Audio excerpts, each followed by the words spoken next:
So today we're going to talk a little bit about marking, or getting a marker put on a ram. So ram would be a male sheep or a buck. Ram would be a male sheep that we're using for breeding purposes. And so we have two different pieces of equipment or two different tools that we can use to help us. So this is what we call a marking harness, and this is basically just a pile of straps that has a crayon attached to it. Now this blue crayon has obviously seen better days. Here is an orange one that's also seen better days, but it kind of gives you an example of the color. So with this, it's basically like a giant crayon. And so what happens is when we use the straps, we will actually attach this down underneath the sheep on his chest like this. And then when it's on there, when he mounts the ewe to breed her, he will get an orange, if this is the case, orange streak of color down her back or on her hip that looks something like this. And then we can tell, hey, that sheep has been marked, and so there's a pretty good chance if she was not bred before, hopefully she is now bred. Now, the good thing about the harness is the crayon is easy to put in there, and it's easy to change out, and it's easy to see the coloring with. The bad news with the harness is sometimes they get too tight, sometimes they get too loose and it slides around, or they can get tangled in things if you don't put it on properly. So I'm not a huge fan of the harness just for that reason, although it is very convenient to use. And I do have one and I have used it. Now what I've started to do is use rattle powder. So rattle powder is basically a dye that comes in a container, sometimes like this, sometimes other, and it basically is just a different colored powder. Now in this case I'm using blue. The reason I'm using blue is because the color I had on before was red. I'm switching the color. Actually, this is the second time we've put blue on now. But I'm keeping it blue so that way I can tell what sheep he had marked before compared to which sheep he's going to mark now. So according to the instructions, you can look here, it comes with a little scoop to measure, and this gets mixed with either mineral or vegetable oil. So here I have some mineral oil here. It's not because I was constipated, okay? It's because we're mixing the powder, just for clarity here.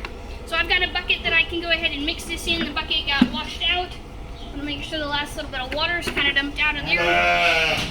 And so we're going to mix this powder according to the directions. Now, sometimes I will wear a glove. A lot of times I will wear a glove when I'm mixing the powder up, just to keep my hand clean. But since it's mixed with mineral oil, it actually comes off your hand pretty well. So, see how I'm gonna tilt this. I'm gonna use the same scoop. I can wash the scoop out later. We're going to mix according to the directions here. I'm going to set my oil to the side. I'm going to try to get as much of that out of the scoop as I can. Set that to the side, set my powder over here where it's not accidentally going to get knocked over. So then you can see I've got the oil and the powder down at the bottom of the bucket. I'm just going to mix it together until it creates a little slurry or a little paste or whatever you want to call it. So you can see we've got that blue chalk all down in the bottom. We'll mix it up pretty good. Make sure we got all the powder mixed in with the oil.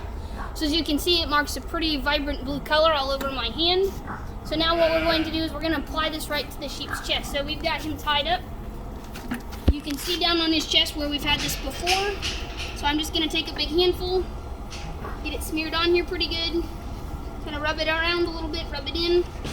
So this way when he mounts the sheep, hopefully he doesn't have to mount very many more of these. Hopefully the sheep are all bred.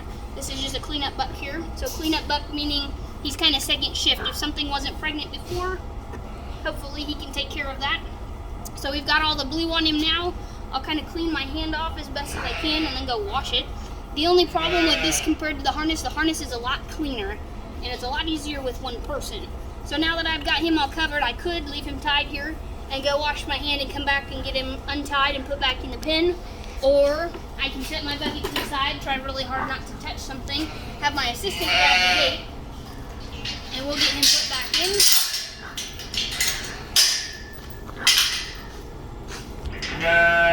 And we'll let him go to work.